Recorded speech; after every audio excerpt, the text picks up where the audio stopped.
Hey YouTube, it's Hannah Loba. If you want more MotoAmerica content, check out the new and vastly improved MotoAmerica Live Plus app. It's the only place you can catch all the race action in one place all season long. Click the link in the description below. Let's look at the starting grid, Greg. As you can see, the field's starting to line up. Max Gerardo on pole, but you can see him in pit lane. Matthew Skoltz, Tyler Scott, PJ Jacobsen fourth. That's probably one of the most important warm-up laps that he's had in a long time. Mesa and Teague Hobbs. Good qualifying from Teague there. Tamburini on that MV continues to do well. Jake Lewis, Blake Davis, Dave Anthony, Torin Collins, who's going to be familiar with these kind of conditions, and Kayla Yakov, who we also know goes well in the rain. Max Van, Linares, Nassani, Owen Williams, Carl Soltis, and Alexander Enriquez. With Bickneys, Rivera, LaRoche, Grigg, Jason Farrell, local guy we've seen win here before. Jorge Aristine, I doubt he'll be back out. He fell in the warm-up. Davis, Jansen, Horney, Leon, Vandal, and Seethaler. And then Ullman, Booth, Gorman, and Mullins, Greg. Here we go. And the race is underway. And unfortunately, your pole sitter is looking on as we head down into turn number 1. And it's going to be the 70 Vision Wheel and Forex Star Suzuki who leads the way. And it looks like Skoltz on the track racing Yamaha R6 right behind him. PJ Jacobsen third already, Greg. Really good job from him. This is where his experience can come and play through. He's been in this conditions before plenty of times. He's watched guys do the warm-up, even though he was sitting there while his team continued to work on the bike. As you see, Ty Scott gets out a little wide, didn't he? And Matthew Skoltz sneaks through to take the lead.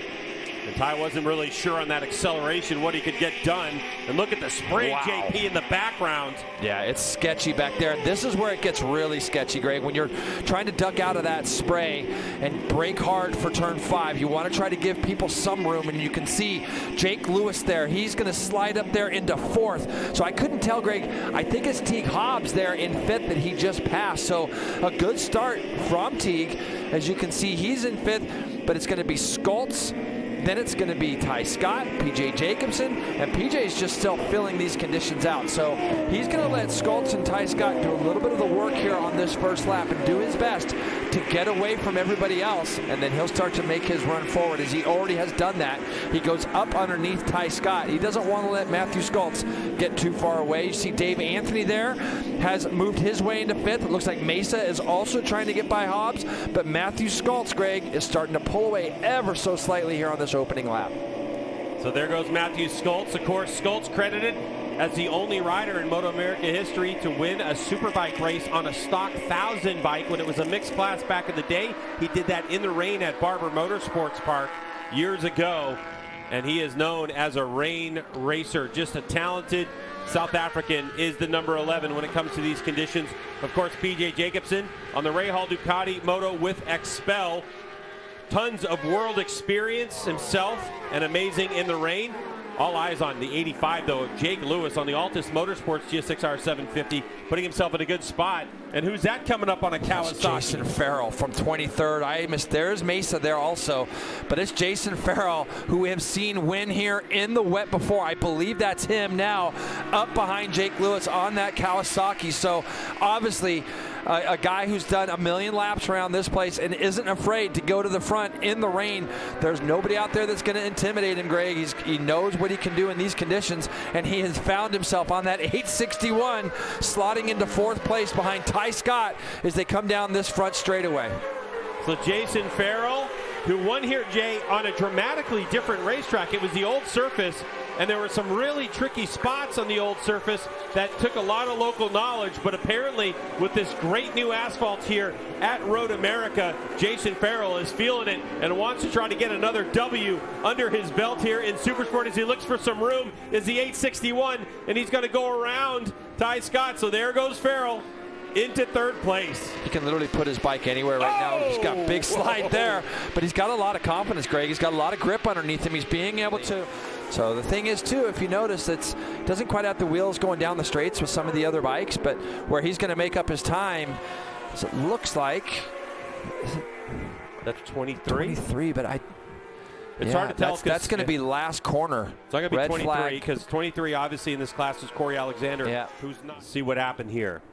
Oh, yeah, down the track. You can already see the bike sliding down the track. So probably kind of got high-sided off that last corner there, and all the riders behind it are really good. We got yeah, it's red flag right now. Boy, for Jason out there on the 79. So 6 laps to go in this one. We're underway, and now it's the long downhill run to turn number 1. And I can see the 79 of Hobbs back there on the Vision Wheel M4X Star Suzuki. His teammate number 70. But he's in a solid second right now. And keep in mind for the 15 on that Ray Hall Ducati Moto with Expel, the Ducati Panigale V2. No electronics, so no traction control, so nothing really helping him in the rain other than the right wrist. Same situation. Might be able to go back by him down this front straightaway as Blake Davis is in the draft of both those guys in front of him. But Farrell will just lay off the brake lever going down into turn 1 and keep that position from 2 very highly talented guys that have been running up front all year long. It's about that spinning and not driving forward. PJ has a good run. How much is he going to close on the brakes? How much field does PJ Jacobsen have? It's pretty good, but if this is the gap coming out of the final corner, we're not sure if PJ is going to have enough to run on him to the checkered flag, but it's getting closer, JP. And both riders got out of shape on the exit of this turn last lap, so both of them make it through there cleanly. So for Matthew, he's made the commitment. He's leading this thing from the front. PJ's opening up that line a little bit as they come onto the front straightaway here. Now Matthew's got to get in that tuck, but PJ's close enough. He sat up, so here comes PJ Jacobsen. He doesn't even use the draft. He's just going to go to the inside, to the top of the hill they come, and perfectly played by PJ Jacobsen, and he takes victory by 0.04 of a second and fastest lap of the race. And on the podium, Jake Lewis in Supersport. Again, a 35 PJ, well timed, well played. A lot of experience, man. That's all that was. PJ had a plan, and you know, Greg, the thing is he got PJ Jacobsen over Matthew Sculp, Jake Lewis, Ty Scott, Kayla Yakov, top 5 there.